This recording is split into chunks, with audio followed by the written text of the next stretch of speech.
Hello everyone, আসসালামু আলাইকুম। Welcome back to my channel. কেমন আছেন সবাই? আশা করি সবাই আলহামদুলিল্লাহ অনেক বেশি ভালো আছেন।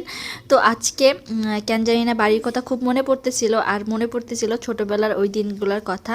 আমি তো নানি বাড়িতে থাকতাম, আর নানির দেখা যেত বেশিরভাগ তরকারি শীতের সময় মাটির পাতিলে রান্না করতো, আর এত ভালো লাগতো খেতে। তো নানি দেখা যেত যে এমনি সিম, টমেটো, আলু এগুলা দিয়ে সুন্দর করে চচ্চড়ি বসায় দিত মাটির পাতিলে, ওইটাও খুব মজা লাগতো। আবার হচ্ছে ছোট মাছ দিয়ে, আলু দিয়ে, টমেটো দিয়েও মানে খুব মজা করে রান্না করতো, ওইটাও খুব ভালো লাগতো। তো চিন্তা করলাম আজকে হচ্ছে আমার কাছে যেহেতু মাটির হাঁড়ি পাতিল আছে, তো আজকে মাটির পাতিলেই সব কিছু রান্না করব। তো এখানে সব কিছু রেডি করে নিয়েছি, কারণ রেডি করতে গেলে তো একটু টাইম লাগবে, আর ভিডিওটা অনেক বড় হয়ে যাবে এই জন্য। তো এখানে পেঁয়াজ, তারপরে হচ্ছে টমেটো, এগুলো সব কিছু কেটে নিয়েছি, মাছ ধুয়ে নিয়েছি, আর এদিকে পানি গরম দিয়েছি, কারণ ভাতটা বসাবো এই জন্য। আর এদিকে আগে থেকে আমি সব কিছু কেটে নিয়েছি, সব কিছু রেডি করে নিয়েছি, আলু, তারপর মাছ ধুয়ে নিয়েছি, পেঁয়াজ, তারপরে মরিচ, কাঁচামরিচ এগুলো সব ধুয়ে নিয়েছি, রসুন ছিলে নিয়েছি। তো এখন হচ্ছে আমি কাচকি মাছের তরকারিটা বসাবো, আর এটা হচ্ছে মাটির কড়াই, এই কড়াইয়ে আজকে কাচকি মাছের চচ্চড়িটা বসাবো। তো প্রথমে যেটা করব সেটা হচ্ছে কড়াইতে পেঁয়াজ নিয়ে নিব, আর আজকে আমি মাখা তরকারি বসাবো, মানে মেখে যে বসাই চচ্চড়ি সেটা করব। তো এখানে হচ্ছে পেঁয়াজ দিয়েছি, কাঁচামরিচ দিয়েছি, আর উত্তরবঙ্গের মানুষজন কিন্তু কাঁচামরিচের তরকারি খেতে খুব বেশি পছন্দ করে, বিশেষ করে আমাদের বগুড়াতে তো অনেক বেশি পছন্দ করে কাঁচামরিচের তরকারি। তো এদিকে হচ্ছে হলুদ দিয়ে দিলাম, লবণ দিয়ে দিলাম পরিমাণ মতো, অল্প একটু মরিচের গুঁড়া দিয়েছি জাস্ট একটু কালার হওয়ার জন্য, কারণ কাঁচামরিচ দিলে কিন্তু তরকারির কালারটা অত বেশি সুন্দর হয় না। দিয়ে দিলাম হচ্ছে জিরা গুঁড়া, আর দিয়ে দিলাম অল্প একটু আদা রসুন বাটা। এখন হচ্ছে ভালো করে এটা মাখিয়ে নিব, খুব সুন্দর করে বেশ অনেকক্ষণ টাইম নিয়ে এটা কিন্তু মাখাবো, আর যত মানে মাখাবো তরকারিটার টেস্ট ততই বেড়ে যায়।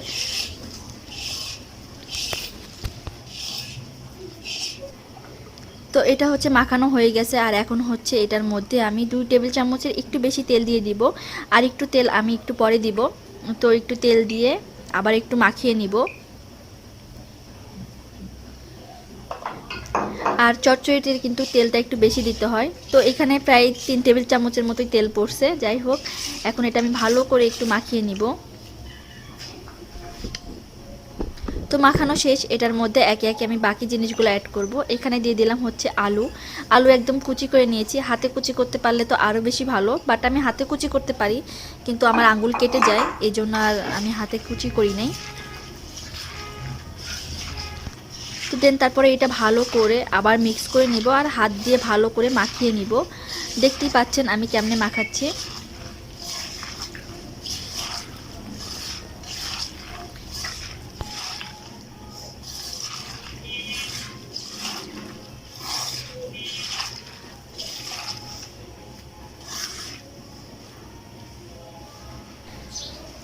তো এটার মধ্যে এখন ধুয়ে রাখা কাচকি মাছগুলো দিয়ে দিব, দিয়ে আবার একটু সুন্দর করে হাত দিয়ে মেখে নিব।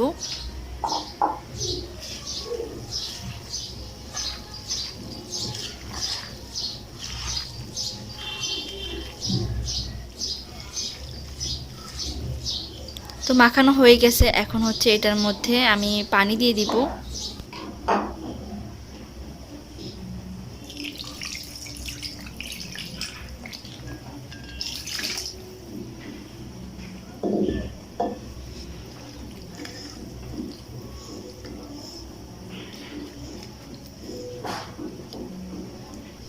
তো এইখানে আমি 1 কাপের মতো পানি দিয়েছি, এর বেশি আর পানি দিব না। এখন হচ্ছে উপর দিয়ে একটু টমেটো দিয়ে দিব, আর হচ্ছে কয়েকটা কাঁচামরিচ দিয়ে দিব।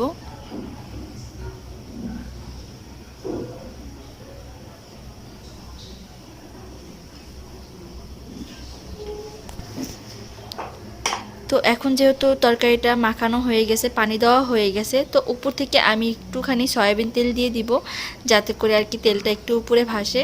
তো এরকম করেই রান্না করে আসলে, তো আমি ওইভাবেই রান্না করতেছি। তো এখন হচ্ছে তরকারিটা আমি চুলায় বসিয়ে দিব,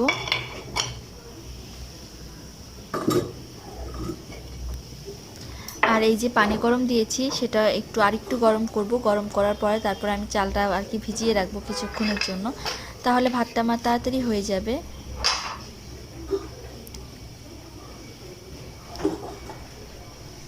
তো এখন ছোট মাছের চচ্চড়িটা বসিয়ে দিলাম আর এখন ঢাকনা দিয়ে ঢেকে রেখে দিব কিছুক্ষণের জন্য।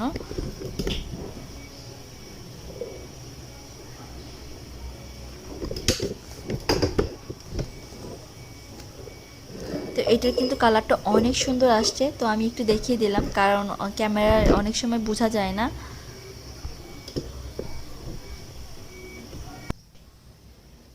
তো এখন যেটা করব, মাটির পাতিলেই ডাল বসিয়ে দিব। ডালটা আগে থেকে আমি ধুয়ে ভিজিয়ে রেখে দিয়েছিলাম কিছুক্ষণের জন্য।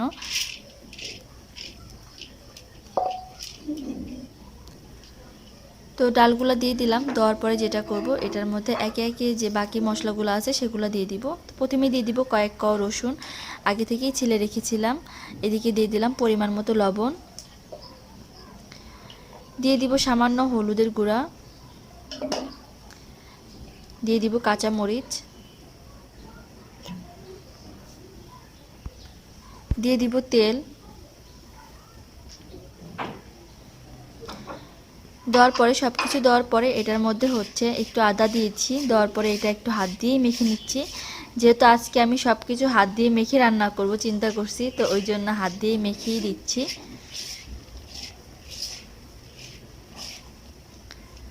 এই যে আমি ডালটা ভালো করে মাখিয়ে নিলাম, এবার হচ্ছে ডালের মধ্যে পানি দিয়ে দিব। তো আমি এখানে আরেকটু পানি দিব, দেওয়ার পরে হচ্ছে ডালটাও বসিয়ে দিব। হলুদটা এখন বোঝা যাচ্ছে না, একটু পরেই কালারটা চলে আসবে। আর এই পাতিল ধরার এটা আমাদের ওইদিকে বলে হচ্ছে বেড়ি। তো এটা হচ্ছে আমি আর কোথাও দেখি নাই, আমাদের উত্তরবঙ্গের ওইদিকেই দেখেছি। কেউ দেখে থাকলে অবশ্যই জানাবেন।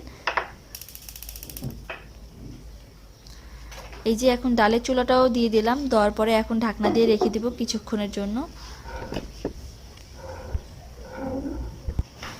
তো আমি যে গরম পানি করে রাখছিলাম ওইখান থেকে একটু গরম পানি ডালে দিয়ে দিচ্ছি, তাহলে একটু তাড়াতাড়ি হবে আর কি। আর এদিকে এই যে এখন হচ্ছে ছোটো মাছের চচ্চড়িটা প্রায় হয়ে আসছে, আর কালারটা ঠিক বোঝা যাচ্ছে না যেহেতু মানে আলোটা আর কি সাইড থেকে পড়তেছে, এই জন্য এক পাশ থেকে পড়তেছে। তো এই যে এখানে বাকি টমেটোগুলো দিয়ে দিলাম। তো এই টমেটোগুলো হালকা একটু সিদ্ধ হবে, খুব বেশি একদম গলে যাবে তা না, হালকা একটু সিদ্ধ হবে। এটা খেতে অনেক বেশি মজা লাগে আমাদের। আর দুইটা কাঁচামরিচ এমনি দিয়ে রাখলাম। তো এখন হচ্ছে এটা আমি নামিয়ে নিব আর 2-1 মিনিট পরে। আর এদিকে ডালটাও কিন্তু বলক এসে গেছে, প্রায় হয়ে যাওয়ার মধ্যে। যেহেতু এটা মাখা ডাল তো বেশিক্ষণ লাগবে না টাইম। তো একটু ধনিয়া পাতা দিয়ে দিব, আর উপর থেকে যে ফেনাগুলো ছিল ওগুলো ফালায় দিব। আগে ফালানো দরকার ছিল, তো আমি ভুলে গেছিলাম।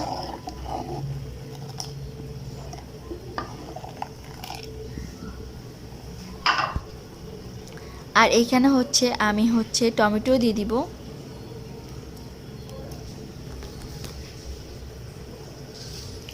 তো এরকম মাখা ডালে যদি ধনিয়া পাতা আর টমেটো দেওয়া হয় তাহলে ডালটা খেতে কিন্তু অনেক বেশি মজা হয়। আর এই যে এদিকে ছোটো মাছের চচ্চড়িটা হয়ে গেছে, আর এখন এটা আমি নামিয়ে দিব। একটু দেখিয়ে দিচ্ছি, দেখেন কত সুন্দর হয়েছে। কালারটা হয়তো বা বোঝা যাচ্ছে না, কারণ যেহেতু এক সাইড থেকে আলোটা পড়তেছে এই জন্য। তো এখন এটা আমি নামিয়ে নিব।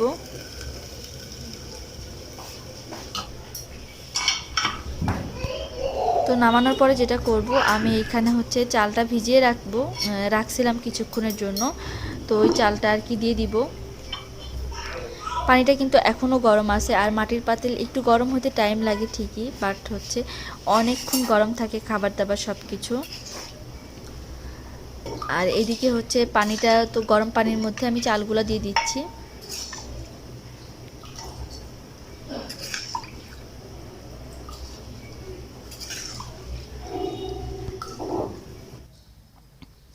আমি প্রথমে ভাবছিলাম যে আমি মনে হয় মাটির পাতিলে ভাতটা রান্না করতে পারবো না, বাট আমার কাছে মনে হয়েছে মাটির পাতিলে ভাত রান্না করা অনেক সহজ আর অনেক তাড়াতাড়ি হয়, ভাতটা অনেক সুন্দর হয়।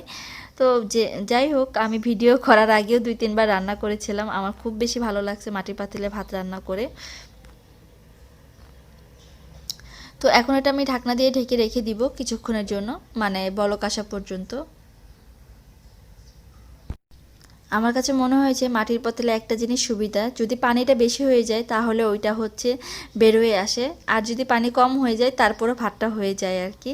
তো এই যে এদিকে তরকারিটা এখন আমি একটু রেখে দিব সাইডে, আর এই যে ডালটাও হয়ে গেছে, এখন নামিয়ে নিব এটা।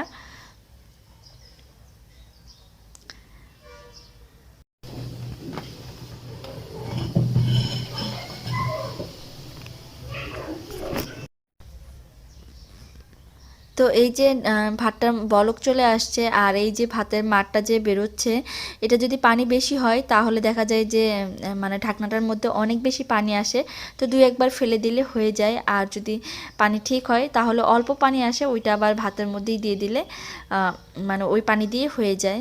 তো এই জন্য আমার খুব বেশি ভালো লাগছে মাটির পাতিলে ভাত রান্না করে। এই যে আমি একবার পানি ফেলে দিব, যেহেতু আমি পারফেক্ট পানি দিয়েছি, আবার হচ্ছে চালটা ভিজিয়ে রাখছিলাম, তো এই জন্য পানিটা আমি ফেলে দিব।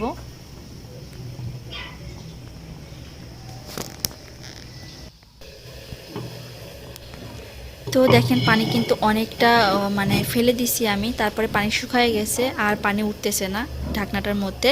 তো এখন ঢাকনাটা উঠায় একটু উপর করে রেখে দিলাম, এভাবেই রেখে দিব কিছুক্ষণের জন্য, যে পর্যন্ত পানি আর কি মানে না শুকাবে এই পর্যন্ত। তো ভাতটা আমার মোটামুটি হয়ে গেছে, তারপর আমি একটু চিন্তা করলাম একটা কিছু দিয়ে নেড়ে দেখাই, যে এই যে নিচে একটু পানি আছে, তো আমি এইরকম করে ও নিচের ভাতগুলো উপরে উঠিয়ে তারপরে আবার এটা ঢাকনা দিয়ে ঢেকে রেখে দিব কিছুক্ষণের জন্য।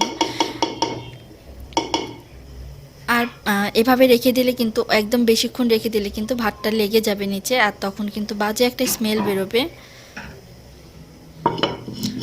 তো এই যে আমি আর এইভাবে 2-3 মিনিট রাখবো, তারপরে চুলাটা বন্ধ করে তারপরে নামিয়ে নিব।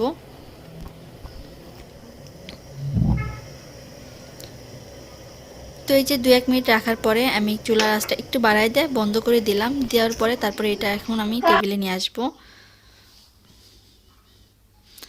আর এইদিকে মানে যেগুলোতে রান্না করেছি, তো চিন্তা করলাম ওগুলোতেই পরিবেশন করি, আবার আলাদা করে জিনিসপত্র বের করব। অনেক জিনিসপত্রই বের হয়ে গেছে অলরেডি। তো এটা হচ্ছে পয়লা বৈশাখের সময়, একটা সময় আমি হচ্ছে মাটির একটা সেট কিনেছিলাম, তো তখন আমরা দুইজন ছিলাম অনেক দিন আগে। তো সেই সেটগুলো আর কি মানে গ্লাস, তারপরে হচ্ছে বাটি, তারপরে প্লেট সবই ছিল, জগ ছিল, তো ওগুলো আর কি বের করেছি কিছু, আর কিছু আছে আর কি। আর এই যে এদিকে খাবারগুলা, এটা হচ্ছে কাচকি মাছের চচ্চড়িটা, এটা তো দেখলেনই একটু আগে।